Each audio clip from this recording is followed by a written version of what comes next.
الحمد لله نحمده ونستعينه ونستغفره ونعوذ بالله من شرور أنفسنا ومن سيئات أعمالنا من يهده الله فلا مضل له ومن يضلل فلا هادي له وأشهد أن لا إله إلا الله وحده لا شريك له وأشهد أن محمدا عبده ورسوله يا أيها الذين آمنوا اتقوا الله حق تقاته ولا تموتن إلا وأنتم مسلمون يا أيها الناس اتقوا ربكم الذي خلقكم من نفس واحدة وخلق منها زوجها وبث منهما رجالا كثيرا ونساء واتقوا الله الذي تساءلون به والأرحام إن الله كان عليكم رقيبا يا أيها الذين آمنوا اتقوا الله وقولوا قولا سديدا يصلح لكم أعمالكم ويغفر لكم ذنوبكم ومن يطع الله ورسوله فقد فاز فوزا عظيما أما بعد فإن خير الحديث كتاب الله وخير الهدي هدي محمد صلى الله عليه وسلم وشر الأمور محدثاتها وكل محدثة بدعة وكل بدعة ضلالة وكل ضلالة في النار أعوذ بالله من الشيطان الرجيم بسم الله الرحمن الرحيم يا أيها الذين آمنوا قوا أنفسكم وأهليكم نارا وقودها الناس والحجارة عليها ملائكة غلاظ شداد لا يعصون الله ما أمرهم ويفعلون ما يؤمرون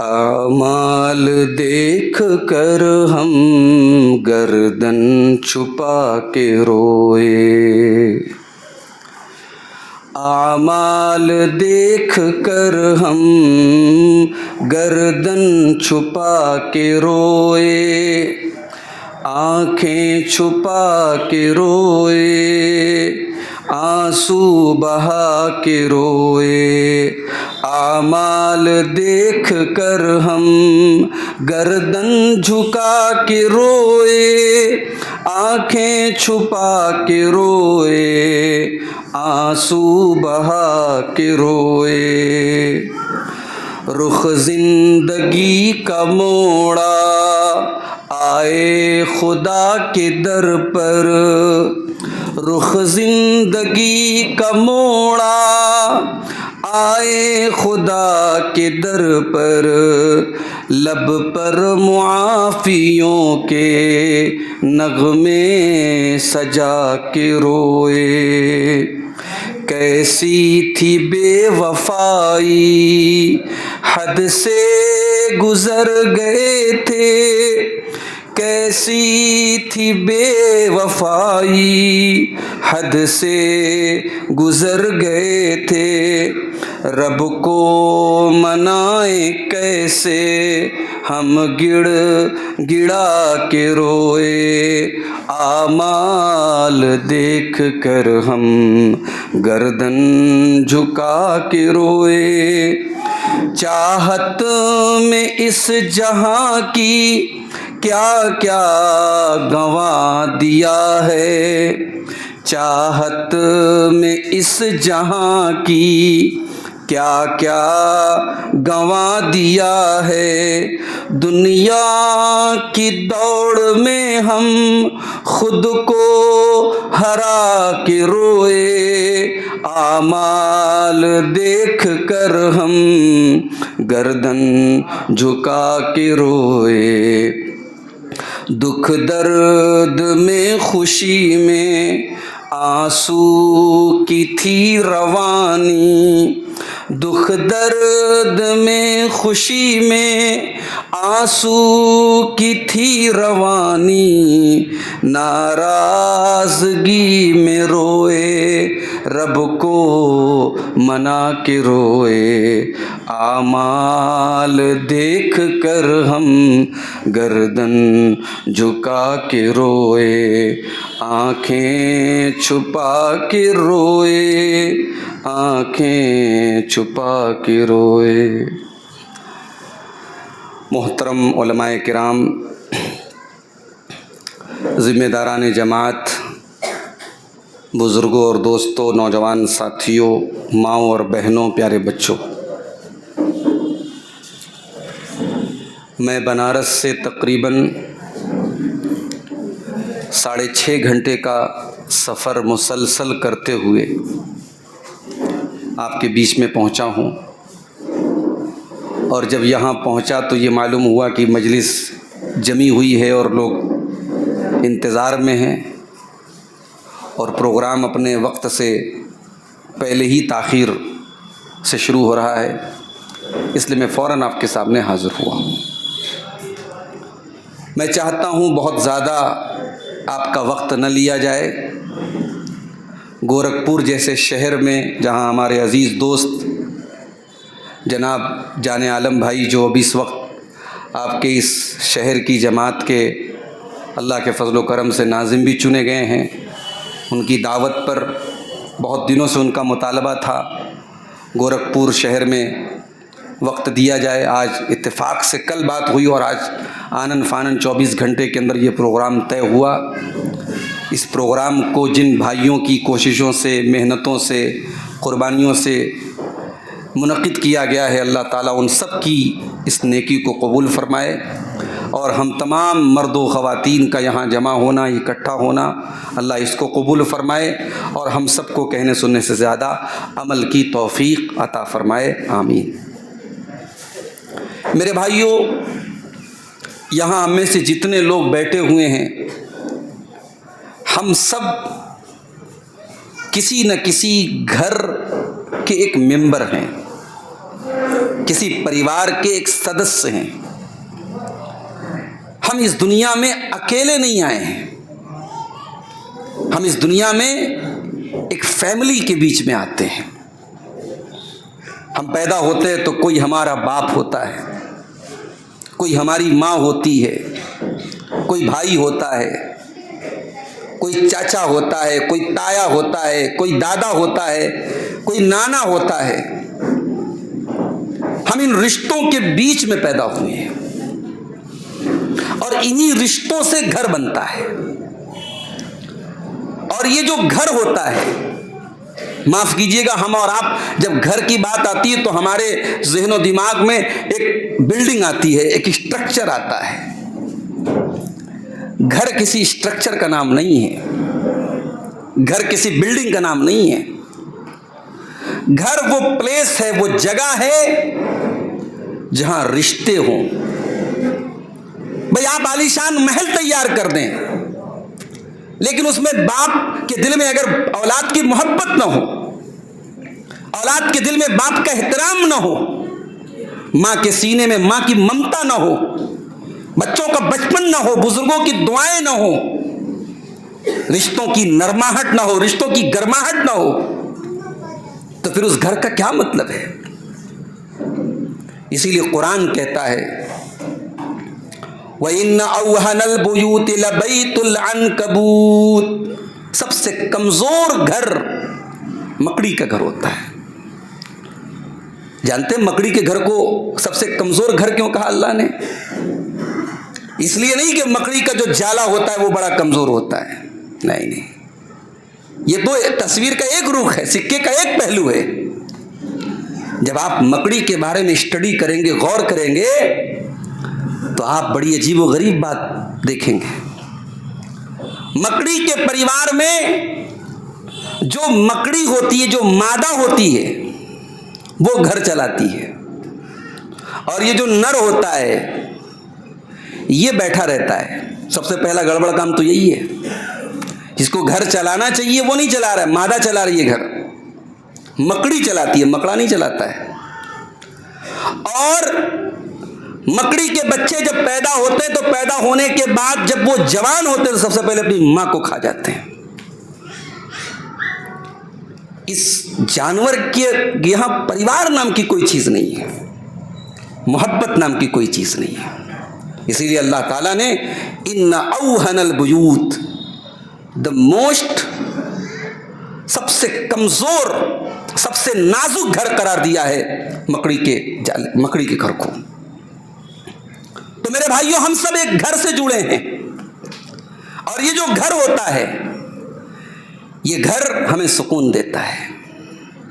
دنیا کی تمام تھکاوٹیں دور ہو جاتی ہیں جب انسان اپنے گھر میں آتا ہے۔ لوگ کہاں کہاں، دبئی، سعودی، دنیا کے مختلف علاقوں میں جاتے ہیں، مگر چین اور سکون ان کو اپنے گھر میں آ کے ملتا ہے۔ اور یہ وہ گھر ہے جس کے بارے میں اللہ نے قرآن میں فرمایا وَاللَّهُ جَعَلَ لَكُم مِّن بُيُوتِكُمْ سَكَنًا، اللہ تعالیٰ نے تمہارے گھروں کو سکون کا ذریعہ بنایا ہے۔ یہی گھر ہے جہاں ہماری ماں بہنوں کی عزتیں محفوظ رہتی ہیں۔ اسی لیے قرآن کہتا ہے وَقَرْنَ فِي بُيُوتِكُنَّ، اے عورت تو اپنے گھروں میں عزت اور وقار کے ساتھ، سمان کے ساتھ، ڈگنیٹی کے ساتھ، رسپیکٹ کے ساتھ اپنے گھروں میں رہا کرو۔ دنیا میں بہت سارے ایسے لوگ ہیں جن کے پاس سر چھپانے کو چھت نہیں ہے، گھر نہیں ہے، ان کی عورتیں فٹ پاتھ پہ سوتی ہیں، ان کی عزتیں محفوظ نہیں ہیں۔ ہم اور آپ اگر اپنے گھروں میں اپنے بیوی بچوں کے ساتھ آرام سے اللہ کا شکر ادا کرے، دنیا کے کروڑوں لوگ اس نعمت سے محروم ہیں میرے پیارے ساتھی۔ اور گھر کا چھن جانا، گھر سے بے گھر ہو جانا، یہ بہت بڑی سزا ہے، بہت بڑا عذاب ہے۔ اسی لیے قرآن کے 28ویں پارے میں ایک سورت ہے، سورۃ الحشر، اس میں اللہ تعالیٰ نے اہل کتاب کا ذکر کیا، یہودیوں کا ذکر کیا۔ یہودیوں نے جب مسلمانوں کے ساتھ غداری کی تو اللہ تعالیٰ نے حکم دیا کہ یہودیوں کو ان کے گھر سے نکال دو۔ هُوَ الَّذِي أَخْرَجَ الَّذِينَ كَفَرُوا مِنْ أَهْلِ الْكِتَابِ مِنْ دِيَارِهِمْ لِأَوَّلِ الْحَشْرِ، اللہ تعالیٰ نے ان یہودیوں کو ان کے گھروں سے نکال دیا۔ یہ عذاب تھا اللہ کا، ان یہودیوں کا بے گھر ہو جانا۔ آگے فرمایا یخربون بیوتہم بأیدیہم، اپنے گھروں کو اپنے ہاتھوں سے تباہ کر رہے تھے۔ جب یہودی گھر چھوڑ کے جا رہے تھے اپنے ہاتھوں سے دروازہ توڑ رہے تھے، کھڑکی توڑ، کیوں؟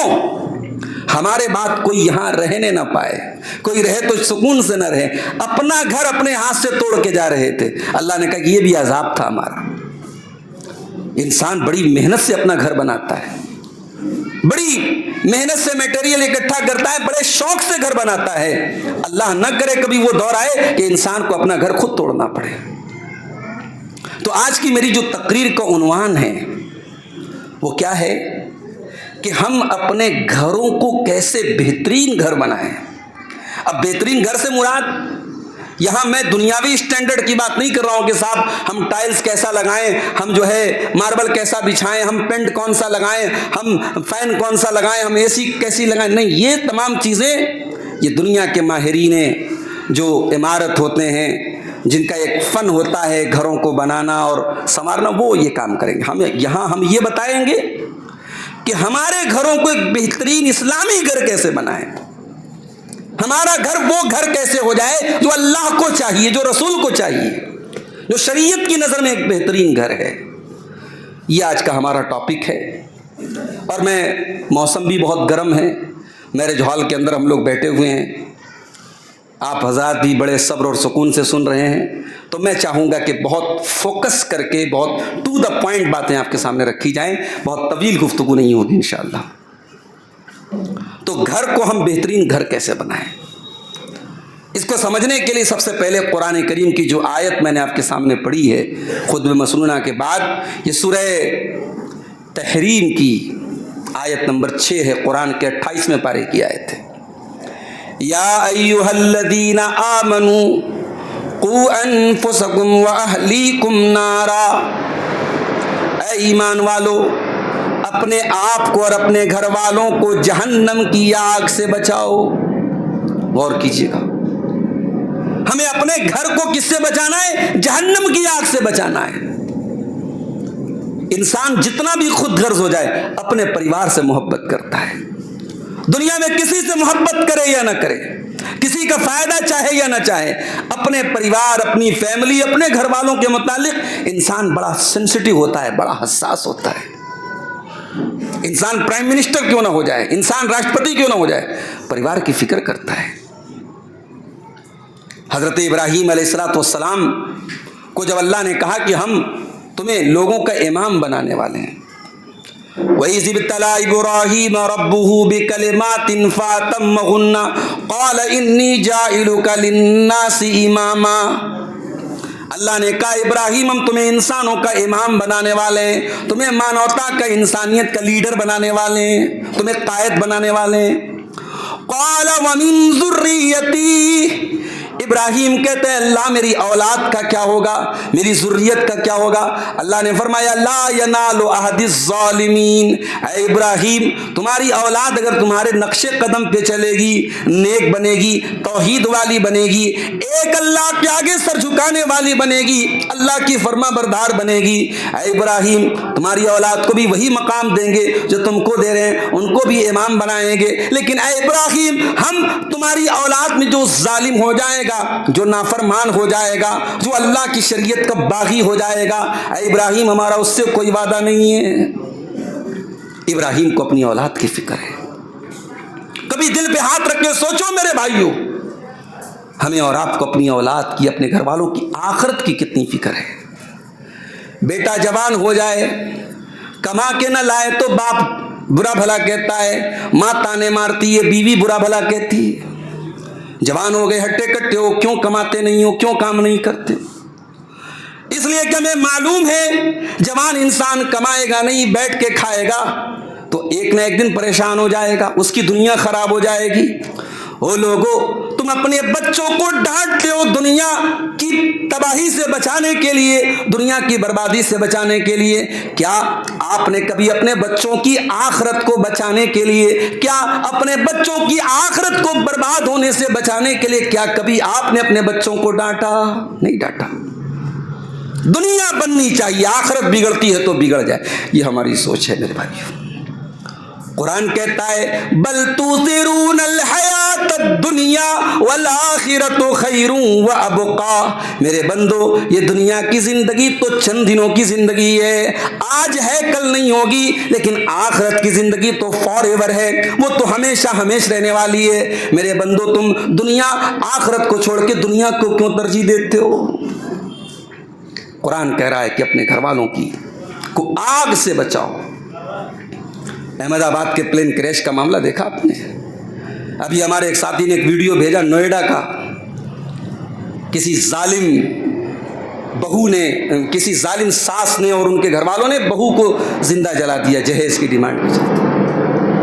ہم چاند پر پہنچ گئے صاحب, ہم 2024 میں آ گئے, 21ویں صدی میں ہم زندگی گزار رہے ہیں, مگر اتنی جہالت آج بھی ہمارے ملک میں ہے کہ بہوؤں کو زندہ جلا دیا جاتا ہے جہیز کے نام پہ.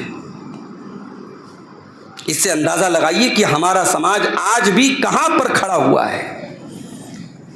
آگ میں جو جلنے کی کیفیت ہوتی ہے میرے بھائیوں بڑی تکلیف دہ ہوتی ہے, اور جہنم کی آگ دنیا کی آگ سے 69 ٹائم زیادہ خطرناک ہوگی, 69 گنا زیادہ خطرناک ہوگی جہنم کی آگ. اللہ کے پیارے نبی فرماتے ہیں نارکم جزء من 70 جزءا من نار جہنم، دنیا کی آگ جہنم کی آگ کے 70 حصوں میں سے ایک حصہ ہے۔ تو جہنم کی جو آگ ہوگی میرے پیارے ساتھیوں، دنیا کی آگ سے 69 گنا زیادہ خطرناک ہوگی۔ کیا ہم اور آپ یہ چاہیں گے کہ ہمارے بچے، ہمارا پریوار دنیا کی آگ میں جلے؟ ہم اپنے بچوں کو دنیا کی آگ میں جلتا ہوا نہیں دیکھ سکتے۔ ارے جلتا ہوا چھوڑ دو، آپ کو صرف اتنا پتا چل جائے کہ آپ کے بچے کی انگلی کٹ گئی ہے، آپ کا کہ بچے کا ہاتھ جل گیا ہے، بچی کا پیر جل گیا ہے، آپ بے چین ہو جائیں گے، ماں تڑپ جائے گی، باپ تڑپ جائے گا۔ یہ محبت اپنے پریوار سے ہم کرتے ہیں۔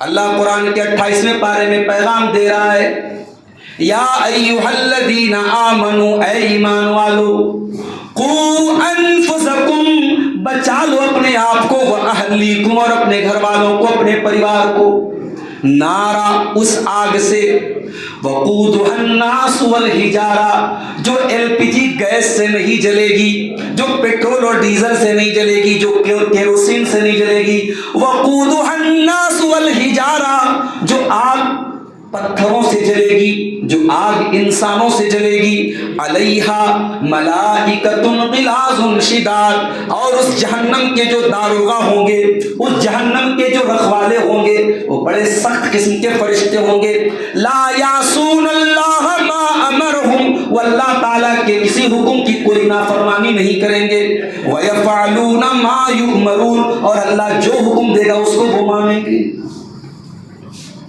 قرآن کریم کی یہ آیت ہمیں اور آپ کو پیغام دے رہی ہے کہ اپنے گھروں کی فکر کرو میرے پیارے ساتھیوں۔ آپ اپنے بچوں سے اگر پیار کرتے ہیں، اپنی بیوی سے محبت کرتے ہیں، اپنے پریوار کی بھلائی چاہتے ہیں، تو دنیا کی آگ کے ساتھ ساتھ اپنے بچوں اور پریوار کو جہنم کی آگ سے بچانے کا بھی انتظام کرو۔ اب سوال یہ اٹھتا ہے کہ ہم کیسے بچائیں اپنے بچوں کو جہنم کی آگ سے؟ حضرت علی رضی اللہ تعالیٰ عنہ داماد رسول ہیں، صحابی رسول ہیں، چوتھے خلیفہ ہیں، ہم سب کی آنکھوں کے تارے ہیں، ہمارے سروں کے تاج ہیں۔ حضرت علی رضی اللہ تعالیٰ عنہ اس آیت کی تفسیر میں بڑی پیاری بات کہتے ہیں۔ کیا کہتے ہیں؟ کہتے ہیں اللہ کہہ رہا ہے اپنے گھر والوں کو جہنم کی آگ سے بچاؤ۔ کیا مطلب ہے اس کا؟ کہتے ہیں علموہم وادبوہم، اپنے گھر والوں کو دین سکھاؤ، اپنے گھر والوں کو ادب سکھاؤ، علم سکھاؤ اور ادب سکھاؤ۔ اس کو اور آسان زبان میں کہہ سکتا ہوں، اپنے گھر والوں کو تعلیم دو اور اپنے گھر والوں کی تربیت کرو۔ ایسا نہ ہو کہ صرف تعلیم پر فوکس ہو، اور ایسا بھی نہ ہو کہ صرف تربیت پر فوکس۔ تعلیم بھی دو، تربیت بھی دو۔ آپ کے بچے اور بچیاں پڑھائی بھی کریں، اور آپ کے بچے اور بچیاں Islamic manners, Islamic etiquettes, Islamic rulings, اسلام کے اصول اور قاعدے اور قانون اور طور اور طریقے بھی سیکھیں میرے پیارے ساتھیوں۔ ایسی تربیت ہو اپنے بچوں کو۔ تو آئیے ذرا ہم آگے بڑھتے ہیں۔ ہم میں سے کون انسان ہے جو اپنے گھر کو ایک بہترین گھر بنانا چاہتا ہے؟ ذرا ہاتھ اٹھا کے بتائیے۔ کوئی ایسا بھی ہے جو اپنے گھر کو بہترین نہیں بنانا چاہتا ہے، دینی نہیں بنانا چاہتا ہے؟ ہر شخص بنانا چاہتا ہے۔ اب میں چند نسخے آپ کو بتانے جا رہا ہوں جو قرآن و سنت کی روشنی میں ہمیں بتائے گئے ہیں۔ انشاءاللہ ہم دعا کریں اللہ ہم سب کو ان پر عمل کی بھی توفیق عطا فرمائے۔ گھر کو اگر دیندار بنانا ہے میرے بھائی، گھر کو اگر ایک اسلامی گھر بنانا ہے، تو سب سے پہلا کام ہمیں اور آپ کو کیا کرنا ہے؟ گھر والی اچھی ہونی چاہیے۔ جی، آپ رشتہ جب تلاش کریں، چاہے بہو لانے کے لیے تلاش کریں، چاہے آپ اپنی بیٹی کے لیے داماد تلاش کریں، تو آپ فرسٹ پرائیورٹی دیں گے دین کو، کہ آپ کی گھر میں آنے والی جو بہو ہے وہ دیندار ہے کہ نہیں۔ خوبصورتی آپ نے دیکھ لی، پیسہ آپ نے دیکھ لیا، برادری آپ نے دیکھ لی، اسٹیٹس آپ نے دیکھ لیا، دین کو آپ نے سائڈ کر دیا۔ اب وہ لڑکی آپ کے گھر میں جب بہو بن کے آئی جس کا دین تو آپ نے دیکھا ہی نہیں، دین سے کوئی مطلب ہی نہیں رکھا، اگر اس لڑکی نے آ کے گھر کو جہنم بنا دیا تو اب رونے پیٹنے سے کیا فائدہ؟ آپ نے تو دین کو سامنے رکھا ہی نہیں۔ اسی لیے اللہ کے پیارے نبی فرماتے ہیں تنکح المرأة لأربع لمالها ولحسبها ولجمالها ولدینها. جب عورت کی شادی ہوتی ہے 4 چیزیں عورت کے اندر دیکھی جاتی ہیں. مال دیکھا جاتا ہے, خوبصورتی دیکھی جاتی ہے, خاندان دیکھا جاتا ہے, اور دینداری دیکھی جاتی ہے. آپ نے فرمایا فاظفر بذات الدین, تم دیندار عورت کو اپنے گھر میں لے کے آ جاؤ, کامیاب ہو جاؤ گے. وہ جو ایک جملہ بولا جاتا ہے نا, دنیا میں ہر کامیاب مرد کے پیچھے کسی عورت کا ہاتھ ہوتا ہے, وہ جملہ غلط نہیں ہے پوری طریقے سے. کہیں نہ کہیں عورت کا کردار بہت بڑا ہوتا ہے. اور میں اس دنیا کی سب سے عظیم اگر ہستی کی بات کروں, سب سے عظیم انسان کی بات کروں, جناب محمد رسول اللہ صلی اللہ علیہ وسلم کی اگر بات کروں, تو آپ جب مشن لے کر کے نکلے تھے رسالت کا, اور آپ کو جب اللہ تعالیٰ نے رسول بنایا اور آپ کے کندھے پہ یہ ذمہ داری ڈالی گئی, تو ذرا آپ حدیث کے الفاظ اٹھائیے. صحیح بخاری کی دوسری حدیث, اللہ کے نبی گھر آئے اور آ کر کے گھبرائے آپ نے کہا حضرت خدیجہ سے, زملونی, اے خدیجہ مجھے جلدی سے چادر اڑا دو, مجھے کمبل اڑا دو, مجھے ٹھنڈا لگ رہا ہے, سردی لگ رہی ہے. حالانکہ گرمی کا موسم. حضرت خدیجہ نے جلدی سے چادر لا کے اڑا دی. اے میرے سرتاج کیا بات ہے, کیوں کانپ رہے ہیں, کیوں ڈرے ہوئے ہیں, کیا معاملہ ہے؟ اللہ کے نبی نے پورا واقعہ سنا دیا. پورا واقعہ سنانے کے بعد آپ نے فرمایا اے خدیجہ انی خشیت علی نفسی, مجھے ڈر ہے کہیں میری جان نہ چلی جائے. اتنی بڑی ذمہ داری اللہ نے میرے کندھوں پر ڈالی ہے, میں یہ ذمہ داری ادا کر پاؤں گا کہ نہیں کر پاؤں گا, مجھے سمجھ میں نہیں آ رہا ہے. کہیں ایسا نہ ہو کہ میری جان چلی جائے. اللہ اکبر. نبی اکرم صلی اللہ علیہ وسلم پریشان ہیں, ٹینشن میں ہیں, گھبرائے ہوئے ہیں. ایسے موقع پر ایک بیوی کا جو رول ہو سکتا ہے وہ رول پلے کیا تھا, وہ کردار ادا کیا تھا حضرت خدیجہ رضی اللہ تعالیٰ عنہ نے. انہوں نے جو بولے تھے, جو الفاظ بولے تھے, چند لفظوں میں انہوں نے اللہ کے نبی کے دل کو سکون اور تسلی سے بھر دیا. انہوں نے کہا ہے میرے سرتاج کلا واللہ ما یخزیک اللہ ابدا, اے میرے سرتاج اللہ تعالیٰ کبھی آپ کو رسوا نہ کرے گا, اللہ کبھی آپ کو ذلیل نہ کرے گا. انک لتصل الرحم وتکسب المعدوم وتقری الضیف وتعین علی نوائب الحق. اے میرے سرتاج آپ تو بے سہاروں کے سہارا ہیں, رشتہ داروں کے ساتھ رشتہ جوڑنے کا کام کرتے ہیں, مہمانوں کی مہمان نوازی کرتے ہیں, سچائی کے لیے سب کا ساتھ دیتے ہیں. اے اللہ کے, اے میرے سرتاج, اے اللہ کے رسول, اللہ آپ کو کبھی رسوا نہیں کرے گا. اگر یہ ذمہ داری اللہ نے آپ کے کندھے پہ ڈالی ہے تو ضرور اللہ تعالیٰ پوری کرے گا. تو بیوی ہو تو ایسی ہو میرے پیارے ساتھی. گھر بنانا ہے, گھر والی اچھی ہونی چاہیے, کیونکہ ہمارا تو زیادہ ٹائم گھر کے باہر گزرتا ہے. انسان جاب کر رہا ہے, بزنس کر رہا ہے, کام کر رہا ہے, 24 گھنٹے جو ذات گھر میں رہتی ہے وہ آپ کی بیوی رہتی ہے. وہ بیوی ہوتی ہے جو آپ کے بچوں کو ماں بن کر کے پالتی ہے. ماں کی گود بچے کا پہلا مدرسہ ہوتا ہے. تو گھر والی نیک ہونی بہت ضروری ہے میرے پیارے ساتھ. اب بھائی جس کی شادی ہو گئی وہ کیا کرے گا؟ بھائی جس کے پاس آپشن ہے وہ تو اب تلاش کرے گا دیندار, اور جو بیچارہ تلاش کر چکا ہے وہ کیا کرے گا؟ مولوی صاحب ہمارے لیے بھی کوئی فارمولہ ہونا چاہیے. وَأَصْلَحْنَا لَهُ زَوْجَهُ. اللہ تعالیٰ نے قرآن میں حضرت زکریا علیہ السلام کا واقعہ بیان کیا کہ زکریا علیہ السلام کی بیوی کی ہم نے اصلاح کر دی. اس کا مطلب کہ اگر آپ شادی شدہ ہیں اور بیوی کے اندر دینی اعتبار سے کوئی کمی ہے تو اصلاح کی کوشش کرو, اس کو سدھارنے کی کوشش کرو, کوشش کے ساتھ ساتھ دعائیں کرو, کیونکہ اللہ ہے جو دلوں کو پھیرتا ہے, اللہ ہے جو ہمارے اخلاق اور کردار کو بناتا ہے. زکریا علیہ السلام کی بیوی کی اصلاح اللہ کہہ رہا ہم نے کی. اس آیت کی تفسیر علماء نے لکھا ہے کہ زکریا علیہ السلام کی جو بیوی تھی وہ کچھ زبان دراز تھی, ان کی زبان تھوڑی لمبی تھی, زبان سے کچھ زیادہ بول دیتی تھی. اللہ تعالیٰ نے ان کی اصلاح کر دی, کیونکہ پیغمبر کی بیوی تھی, اللہ نے اسی کے اکارڈنگ ان کی اصلاح کر دی. اچھا یہاں پر میں ایک بات اور بتا دوں, ہمارے یہاں کیا ہوتا ہے صاحب, بہو لانے کے لیے تو بڑی شرطیں ہیں, بیٹی دینے کے لیے ہم بہت ساری شرطوں کو سے ڈاؤن ہو جاتے ہیں. پتہ چلا صاحب داماد ہمارا جو ہونے والا ہے سرکاری جاب میں ہے, گورنمنٹ جاب میں ہے, شراب پیتا ہے, غلط کام کرتا ہے لیکن گورنمنٹ جاب میں ہے، تو ہمارے یہاں ایک جملہ بولا جاتا ہے کوئی بات نہیں ہماری بیٹی جا کے سدھار دے گی۔ میں اس پر ایک جملہ بولتا ہوں معذرت کے ساتھ اگر آپ کو برا لگے، اپنی بچیوں کو سرف ایکسل اور ایریل اور ڈٹرجنٹ پاؤڈر مت سمجھیے کہ وہ جا کے لوگوں کے اخلاق کو صاف کریں گے۔ اتنا بڑا داؤ مت کھیلیے اپنی بیٹیوں پر، وہ پھول جیسی بیٹیاں جن کو محبتوں سے پالتے ہو پوستے ہو، ان کو اتنے بڑے رسک میں ڈالتے ہو، وہ کسی شرابی کے گھر میں، کسی زانی کے گھر میں، کسی بدکار کے گھر میں جائیں اور اس کے جا کے اس کو سدھاریں، اور اللہ نہ کرے اگر سدھار نہ پائے تو بیچاری ساری زندگی روتی رہے، اور روئے گی تو آپ کو بددعائیں دے گی، اپنے ماں باپ کو بددعائیں دے گی کہ اے اللہ میرے ماں باپ نے اس انسان کے ساتھ میری شادی کیوں کی تھی۔ میرے بھائیوں، اولاد سے محبت کرتے ہو، بیٹیوں سے محبت کرتے ہو تو داماد کے اندر بھی دینداری تلاش کرو۔ میں یہ مانتا ہوں مشکل ہے، چیلنجز ہیں، آسان نہیں ہے آج کے دور میں رشتے ناطے میں دینداری کو دیکھنا، مگر ناممکن نہیں ہے۔ اگر آپ تلاش کریں گے تو ضرور کوئی نہ کوئی اچھا رشتہ ملے گا۔ اللہ کے پیارے نبی فرماتے ہیں اذا خطب الیکم ممن ترضون دینہ وخلقہ، جب تمہارے لڑکیوں کے لیے ایسا رشتہ ملے، لڑکا دیندار ہے، لڑکا بااخلاق ہے، فزوجوہ، تو اللہ کے نبی نے کہا کہ اور چیزوں سے کمپرومائز کرنا پڑے تو کر لو، اگر دین اور اخلاق اچھا ہے نکاح کر دو۔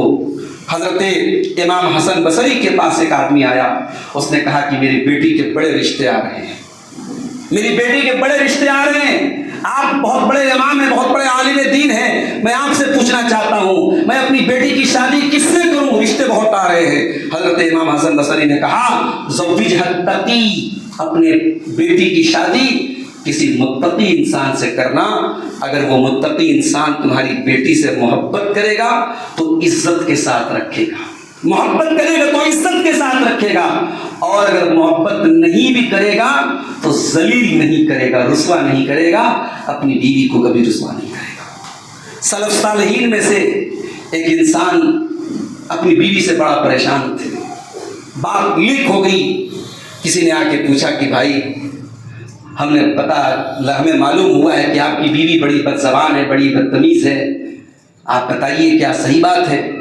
انہوں نے کہا کہ بھائی تم مجھ سے یہ ایکسپیکٹیشن رکھتے ہو، یہ امید رکھتے ہو کہ اپنی ہی بیوی کی برائی میں تم سے بیان کروں گا؟ کہا کہ نہیں، میں اپنی بیوی کے بارے میں کوئی غلط بات تم سے نہیں کہہ سکتا۔ بعد میں طلاق ہو گیا، بیوی کو طلاق دے دیا انہوں نے، پھر کوئی آیا کہا کہ ارے وہ جو آپ کی بیوی تھی جس کو آپ نے طلاق دے دیا تھا، میں نے سنا کہ بہت غلط عورت تھی اور بڑی بد زبان تھی، بڑی بدتمیز تھی۔ کہا کہ بھائی اب وہ میری بیوی نہیں ہے، اب وہ ایک غیر عورت ہے، ایک غیر عورت کی میں غیبت کیوں کروں اور غیبت کر کے اپنے اخلاق کو کیوں برباد کروں؟ یہ اخلاق تھا ہمارے اسلاف کا۔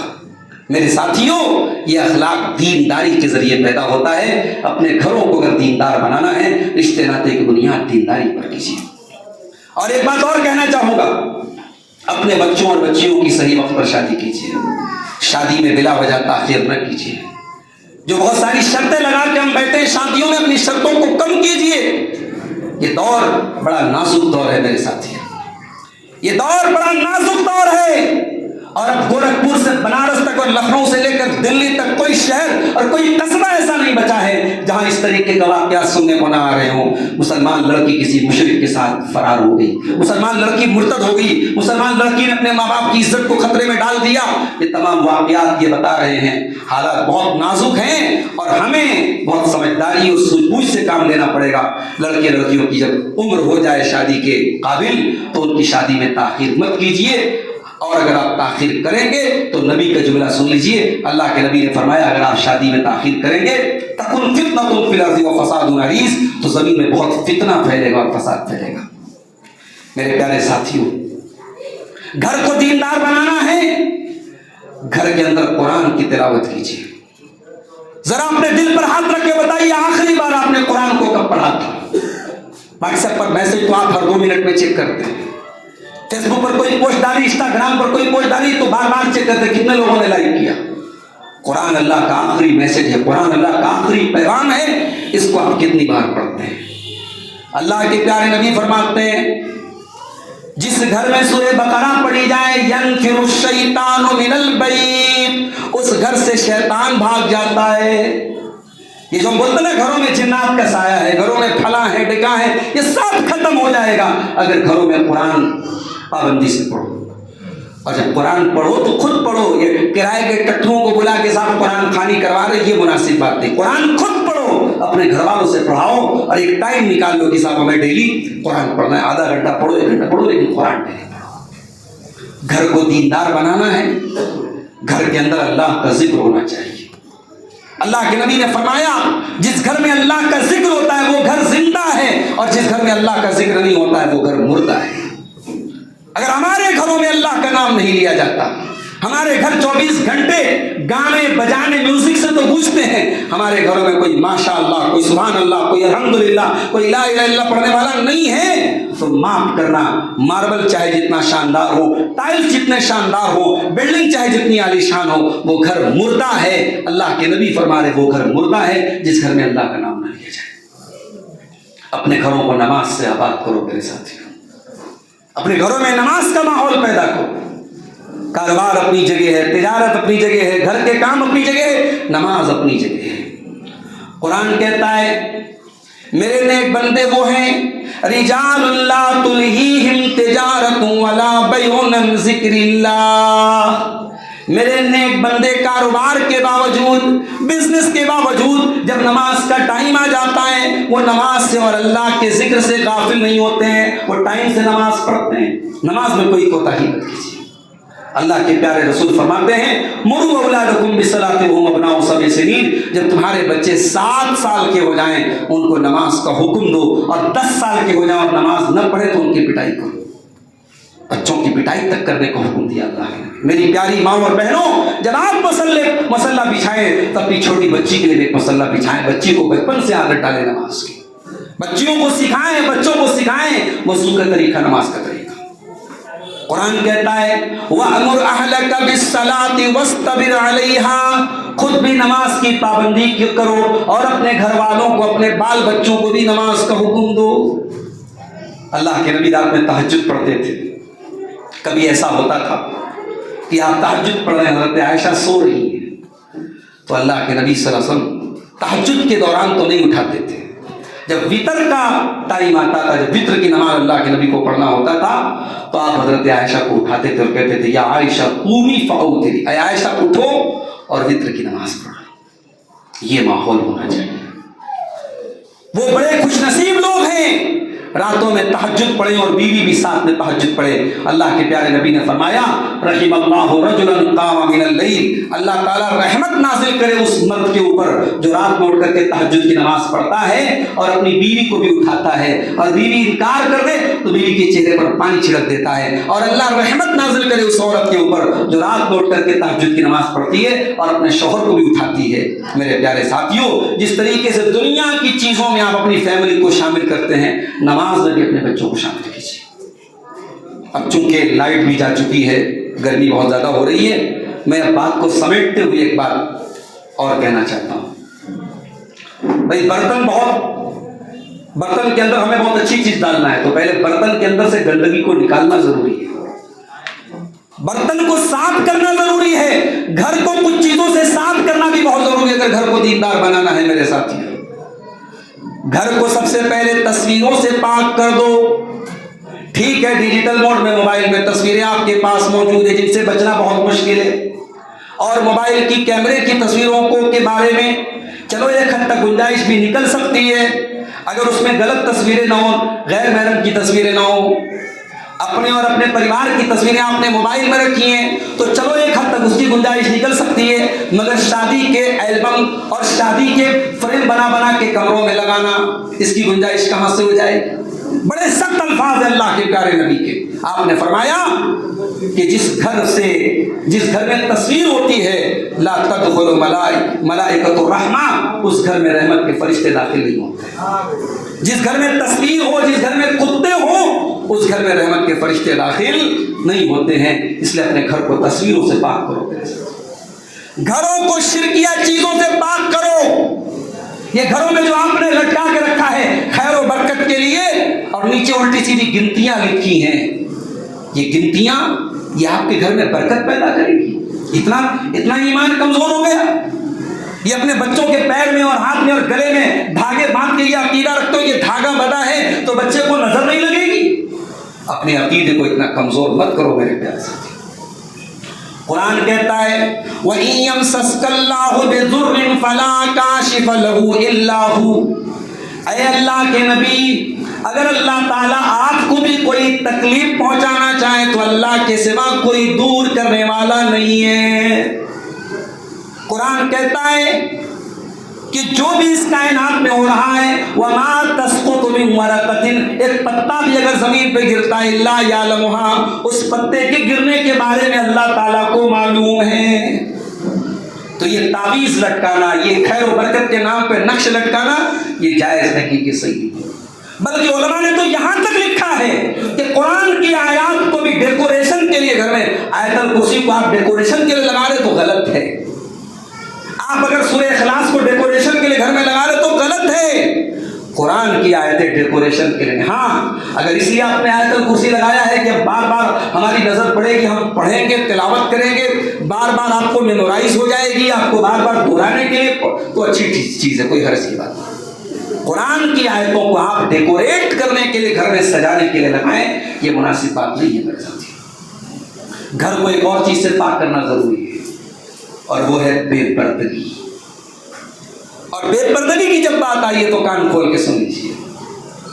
عورت گھر کے باہر نکلے مکمل پردے میں، مکمل نقاب میں، اور گھر کے اندر دیور سے کوئی پردہ نہیں، جیٹھ سے کوئی پردہ نہیں، جیجا سے سالی کو کوئی پردہ نہیں، کزن سے کوئی پردہ نہیں، خالہ کے بیٹے، ماموں کے بیٹے، چاچا کے بیٹے سے کوئی پردہ نہیں، تو یہ پردہ یہ حقیقت میں بے پردہ ہے، معاف کیجیے گا، اس پردے کا کوئی مطلب نہیں۔ قرآن کیا کہتا ہے وَلَا يُبْدِينَ زِينَتَهُنَّ، اے عورت تو اپنی زینت کو کسی غیر محرم کے سامنے ظاہر نہیں کرے گی۔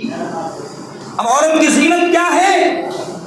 سر سے پیر تک عورت زینت ہے، صرف اپنے محرم رشتہ داروں کے سامنے اپنا چہرہ اور ہتھیلی کھولے گی، باقی غیر محرم کے لیے عورت سر سے پیر تک وہ زینت ہے، اس کا بدن زینت ہے، اس سے ظاہر نہیں کرنا ہے۔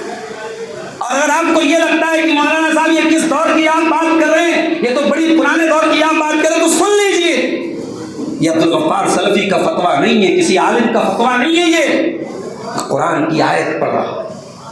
اور میری بہنوں، آپ کے دوپٹہ پہننے کا طریقہ بھی قرآن سکھاتا ہے۔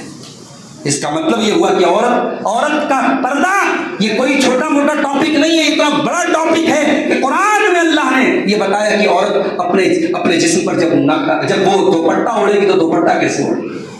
فرمایا وَلْيَضْرِبْنَ بِخُمُرِهِنَّ عَلَىٰ جُيُوبِهِنَّ، عورت کا دوپٹہ اس کے گریبان پر کمپلسری ہونا چاہیے، اس کے سینے پر کمپلسری ہونا چاہیے۔ اس سے کلیئر ہو گیا کہ اگر عورت ایسے کپڑے پہن رہی ہے جس سے اس کا شریر نظر آ رہا ہے، اس کا بدن نظر آ رہا ہے، کپڑا اتنا ٹرانسپیرنٹ ہے، اتنا باریک ہے، اتنا ٹائٹ ہے، جو آج عام طریقے سے پہنا جا رہا ہے مسلمانوں کے گھروں میں، کان کھول کر کے سن لو میری پیاری ماں اور بہنوں، ایسا کپڑا اگر آپ کے گھر میں پہنا جا رہا ہے، ایسا نقاب پہنا جا رہا ہے جو نقاب آپ کے بدن کو نمایاں کر رہا ہے، آپ کے بدن کی چوری کھا رہا ہے، آپ کے بدن کے ایک ایک عضو کو بیان کر رہا ہے، تو کان کھول کر کے سن لو، ایسا نقاب پہننے والی، ایسا کپڑا پہننے والی عورتوں کو اللہ کے نبی نے جہنمی قرار دیا ہے۔ اللہ کے پیارے نبی فرماتے ہیں، صحیح مسلم کی روایت ہے کہ قیامت کے پہلے ایسی عورتیں بھی آئیں گی جو جہنم میں جائیں گی، اور میں نے بھی ان کا دور نہیں دیکھا ہے۔ اللہ کے نبی فرماتے ہیں میں نے ان کا دور نہیں دیکھا ہے، وہ بعد میں آئیں گی۔ کیسی عورتیں آئیں گی؟ آپ نے فرمایا وَنِسَاءٌ كَاسِيَاتٌ عَارِيَاتٌ، وہ کپڑا پہننے کے باوجود ننگی ہوگی، مُمِيلَاتٌ، وہ غیر مردوں کو اپنی طرف آکرشت کریں گی، فلرٹ کریں گی، مَائِلَاتٌ، اور جب وہ راستے میں چلیں گی ان کی چال بھی بے حیا عورتوں کی طرح ہوگی۔ اللہ، عورت کی چال پر یہ ثابت ہو جاتا ہے، اس کی حیا، اس کی شرم، اس کی چال سے پتہ چل جاتی ہے۔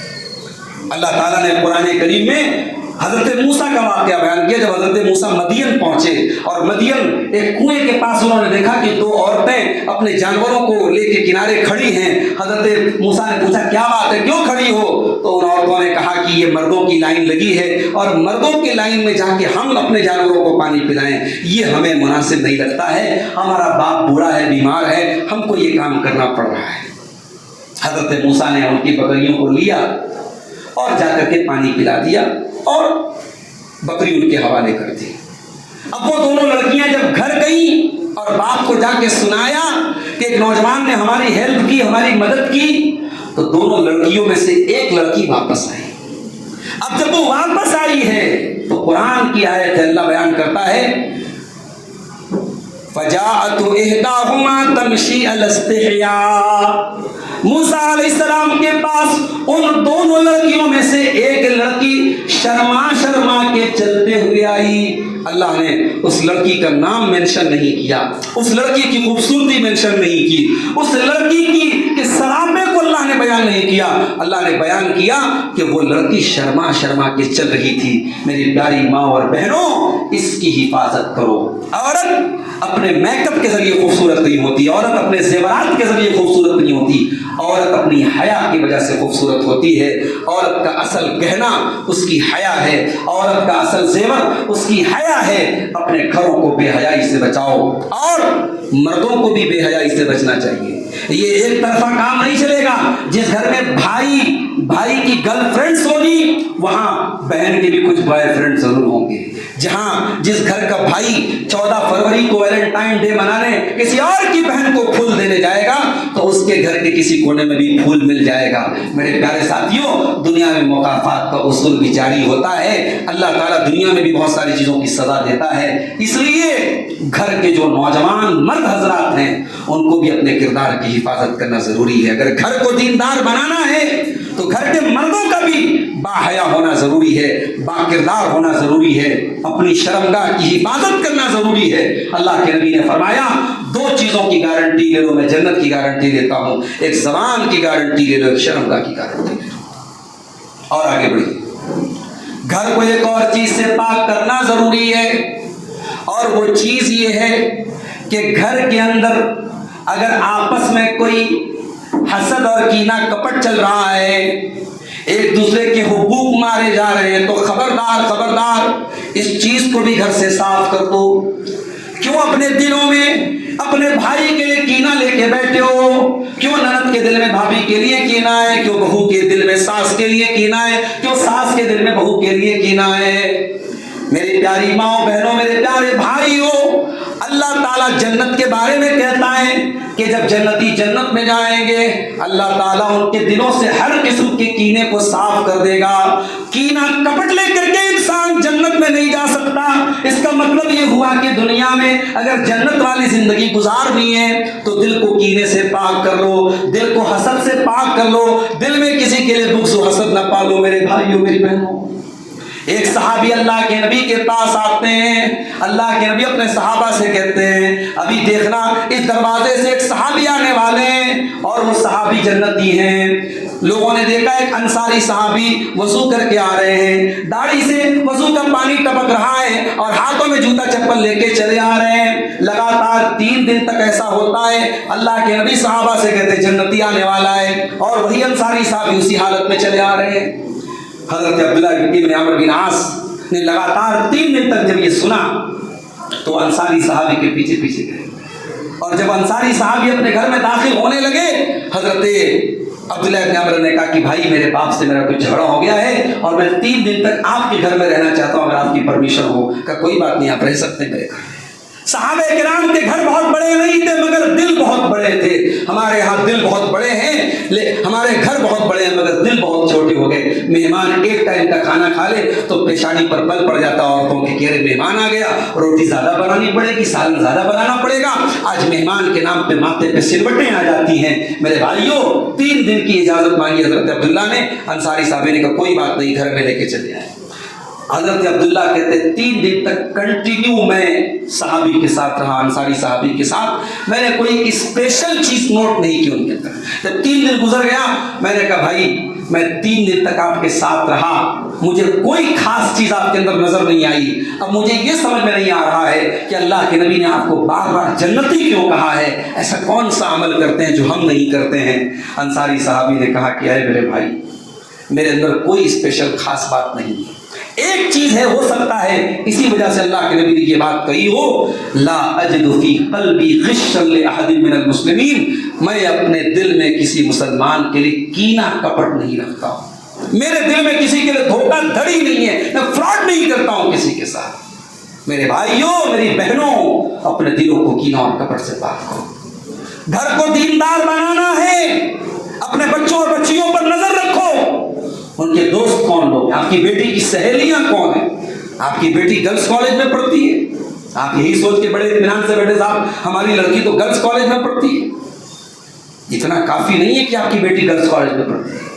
آپ کی بیٹی جن لڑکیوں کے ساتھ پڑھتی ہے، اگر وہ آوارہ ہے، وہ بدچلن ہے، وہ بوائے فرینڈ بنانے والی ہے، وہ لڑکوں کے ساتھ گھومنے والی ہے، اور ایسی لڑکیوں کے ساتھ اگر آپ کی پردے میں چلنے والی اور برقع پہن کر کے نکلنے والی لڑکی بھی جائے گی تو خربوزے کو دیکھ کر کے خربوزہ رنگ بدلتا ہے. ایک نہ ایک دن وہ لڑکی اپنی سہیلیوں کے رنگ جائے گی. اس لیے اس پر بہت نظر رکھنے کی ضرورت ہے. غلط صحبت، غلط سنگت دنیا میں بھی برباد کرے گی اور آخرت میں بھی برباد کرے گی. اللہ کے پیارے نبی نے فرمایا، المرء علی دین خلیلہ، انسان اپنے دوست کے دین پر ہوتا ہے. جو دوست کا دین ہوتا ہے وہی انسان کا دین ہوتا ہے. فَلْيَنْظُرْ أَحَدُكُمْ مَنْ يُخَالِلُ، انسان دیکھ لے کہ وہ کس سے دوستی کر رہا ہے. میرے بھائیوں، گھر کو اگر دیندار گھر بنانا ہے تو ایک اور چیز بہت ضروری ہے، اور وہ کیا ہے کہ اپنے گھروں میں ہم قناعت کا ماحول پیدا کریں. قناعت کس کو بولتے ہیں؟ قناعت کا مطلب ہوتا ہے اللہ تعالیٰ جتنا دے اس پر ہم سیٹسفائیڈ ہو جائیں. اس لیے کہ انسان کی لالچ کا گھڑا کبھی بھرنے والا نہیں ہے. اللہ کے پیارے نبی فرماتے ہیں، اگر آدم کے بیٹے کو سونے کے 2 پہاڑ بھی دے دیے جائیں تو وہ تیسرے کی تمنا کرے گا. وَلَا يَمْلَأُ فَاهُ إِلَّا التُّرَابُ، اور انسان کے منہ کو اگر کوئی چیز بھر سکتی ہے تو قبر کی مٹی بھر سکتی ہے. سیٹسفیکشن پیدا کرو اپنے اندر میرے بھائی.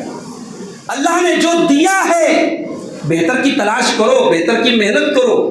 میری پیاری ماں اور بہنوں، اگر آپ کا شوہر حلال طریقے سے کما رہا ہے اور آپ کو مہینے میں کوئی 1 سوٹ لا کے دے رہا ہے تو آپ تانے نہ مارو کہ میری بہن کا شوہر تو اسے ہر مہینے میں 5 سوٹ لا کے دیتا ہے، اسے تو 5,000 کا فراک اور گاؤن لا کے دیتا ہے، اسے تو ہر مہینے سونے کی جویلری لا کے دیتا ہے. یہ اوور ایکسپیکٹیشن مت کرو. اپنے شوہروں کو مجبور مت کرو کہ وہ حلال کا راستہ چھوڑ دیں. میں ایک مثال آپ کو دینا چاہتا ہوں. اب آپ کے ہاتھوں میں ناشتے کا پیکٹ بھی آ رہا ہے، تقریر میں مزہ آپ کو کم آئے گا. میں ایک مثال اور ایک واقعہ آپ کو سنانا چاہتا ہوں. اللہ کے نبی کی بیویاں، کبھی غور کرو میری پیاری ماں اور بہنوں کہ ان کی زندگی کیسی تھی.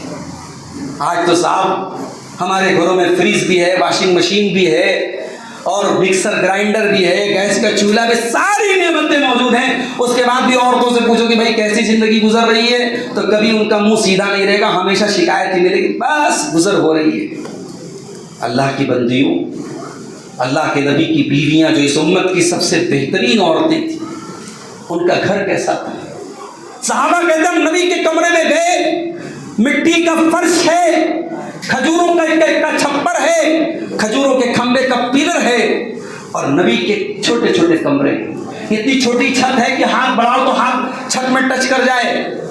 اور اسی کمرے میں نبی کی بیویوں نے زندگی گزاری. اس امت کی سب سے بہترین عورتوں نے ان کمروں میں زندگی گزار دی اور کبھی کوئی شکوہ نہیں کیا. ایک بار ایسا ہوا مسلمانوں کے بعد جب مال و دولت کی فراوانی آئی تو اللہ کے نبی کی بیویوں نے ڈیمانڈ کی کہ ہمیں بھی جو سال میں خرچ ملتا ہے اس میں کچھ انکریمنٹ کیا جائے، کچھ اضافہ کیا جائے، کچھ بڑھوتری کی جائے. اللہ کے رسول ناراض ہوتے ہیں، 1 مہینے تک اپنی بیویوں سے ناراض رہے.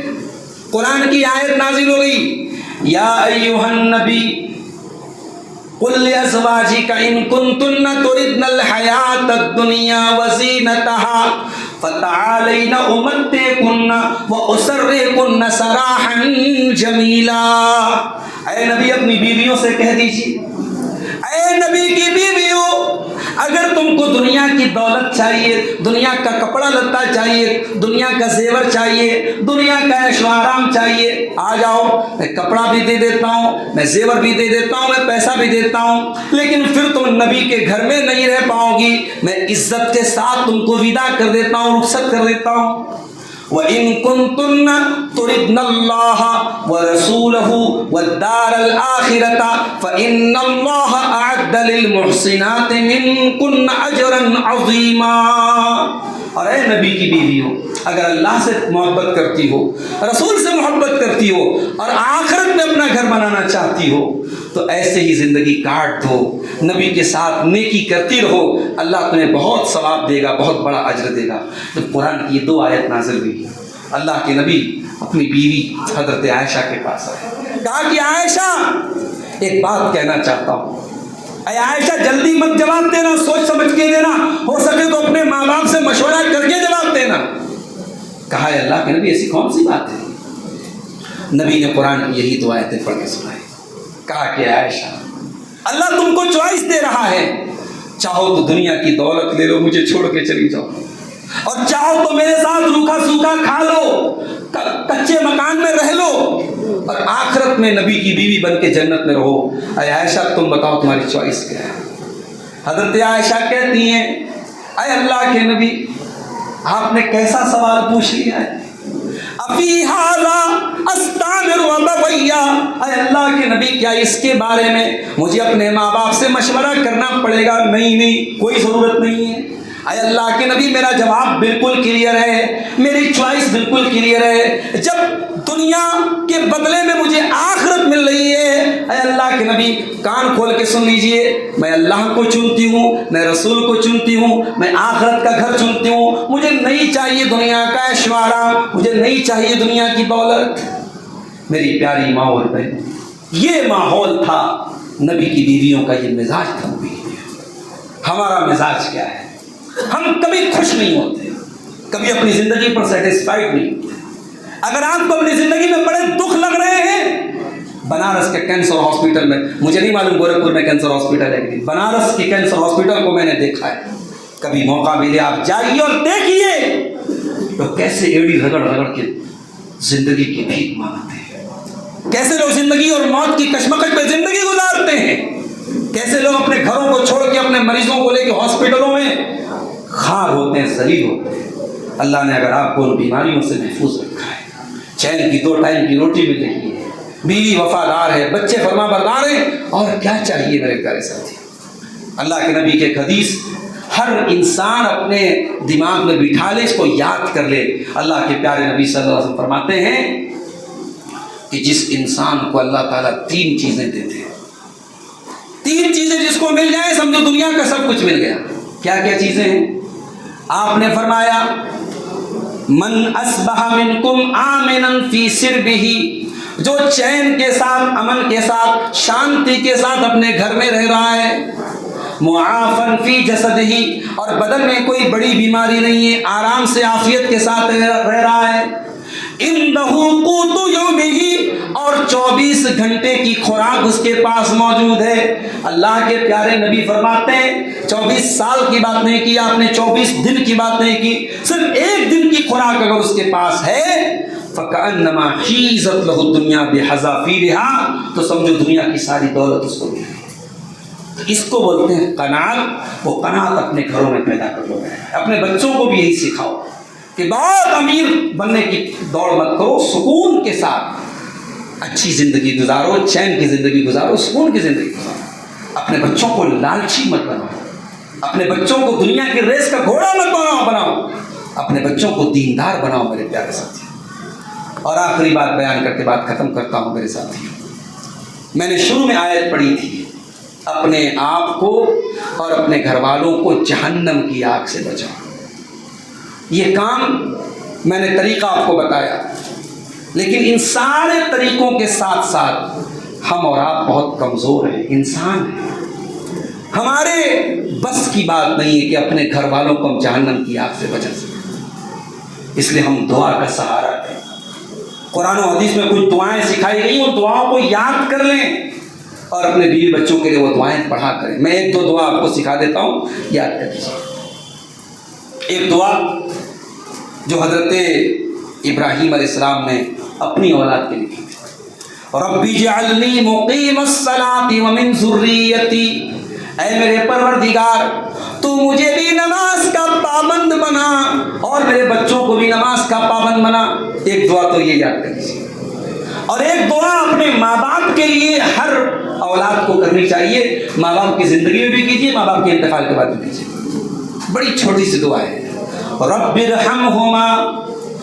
ارحمہما کما ربیانی صغیرا, اے پروردگار میرے ماں باپ پر رحم فرما جس طرح بچپن میں انہوں نے مجھ کو پالا ہے. ایک دعا یہ یاد کر لیجیے. اور ایک دعا میں آپ کو اور بتا رہا ہوں جو قرآن کے 19ویں پارے میں ہے, سورہ فرقان کے لاسٹ میں. ربنا ہب لنا من ازواجنا وذریاتنا قرۃ اعین, اے ہمارے پروردگار ہمارے بیوی بچوں کو ہماری آنکھوں کی ٹھنڈک بنا دے. وجعلنا للمتقین اماما, اور ہمیں متقیوں کا امام بنا دے. بڑی پیاری دعا ہے, اس کو یاد کر لیجیے. اور ایک اور دعا میں آپ کو بتا رہا ہوں جو قرآن کے 26ویں پارے کی اسٹارٹنگ میں سورہ احقاف میں ملے گی. اور یہ دعا کب پڑھنی چاہیے؟ جب انسان 40 سال کا ہو جائے. 40 سال کا جب انسان ہو جاتا ہے نا, تو انسان کی زندگی کا 2/3 حصہ گزر چکا ہوتا ہے. اب انسان کی زندگی کی شام ہو گئی ہے, دوپہر گزر گئی, صبح گزر, اب شام ہو گئی. اب بڑھاپے کی طرف پول پڑ رہا ہے. اب بچے دھیرے دھیرے بڑے ہو رہے ہیں, کاروبار سیٹ ہو چکا ہے, زندگی میں جو پانا تھا پا چکا ہے. اسی لیے کہا جاتا ہے کہ جو 40 سال میں نہیں سدھرے گا اس کا آگے بھی سدھرنا بہت مشکل ہے. 40 سال کی عمر ایک ایسی عمر ہے کہ اس میں اگر انسان کوئی غلط کام کرتا ہے تو یہ نہیں کہا جا سکتا جذبات میں آ کے کر دیا. 40 سال کی عمر میں انسان جو کام کرتا ہے سوچ سمجھ کے کرتا ہے, میچیور ہو چکا ہوتا ہے. اسی لیے اکثر نبیوں کو بھی 40 سال کے بعد نبی بنایا گیا. تو 40 سال کے ہونے پر کون سی دعا پڑھنی ہے؟ رب اوزعنی ان اشکر نعمتک التی انعمت علی وعلی والدی, اے اللہ تو مجھے توفیق دے کہ میں تیرا شکریہ ادا کروں جو نعمت تو نے مجھ کو دی اور میرے ماں باپ کو دی. وَأَنْ أَعْمَلَ صَالِحًا تَرْضَىٰ, اور اے اللہ تو مجھے توفیق دے کہ میں نیک عمل کروں جس سے تو راضی ہو جائے. وَأَصْلِحْ لِي فِي ذُرِّيَّتِي, اور اے اللہ میری اولاد کی بھی تو اصلاح فرما دے. إِنِّي تُبْتُ إِلَيْكَ, اے اللہ میں تیری بارگاہ میں توبہ کرتا ہوں. وَأَنَا مِنَ الْمُسْلِمِينَ, اور میں مسلمانوں میں سے ہوں. بڑی پیاری دعا ہے. یہ قرآن کے 26ویں پارے میں سورہ احقاف کے شروع میں آپ کو یہ دی جائے. یہ چند دعائیں ہیں میرے ساتھی. ان دعاؤں کو کبھی معمولی مت سمجھنا. ان دعاؤں کو یاد کر لو, ان کو پڑھا کرو. اپنی کوشش کے ساتھ ساتھ جب ہم یہ دعائیں پڑھیں گے انشاءاللہ اللہ ہماری زندگیوں میں اصلاح پیدا کرے گا, ہمارے گھروں کی اصلاح کرے گا. یہ چند باتیں گھروں کی اصلاح کے تعلق سے جلدی جلدی آپ کے سامنے میں نے بیان کی ہیں. اللہ سے دعا کرتا ہوں رب العالمین ہمارے گھروں کی ہم سب کو اصلاح کرنے کی توفیق عطا فرمائے. ہمارے گھروں کو اسلامی گھر بنا دے, دینداری والا گھر بنا دے. ہماری کمیوں اور کوتاہیوں کو معاف فرمائے. ہمارے بچوں کی ہمیں صحیح تربیت کرنے کی توفیق عطا فرمائے. آمین. وآخر دعوانا الحمد للہ رب العالمین. والسلام علیکم ورحمۃ اللہ وبرکاتہ.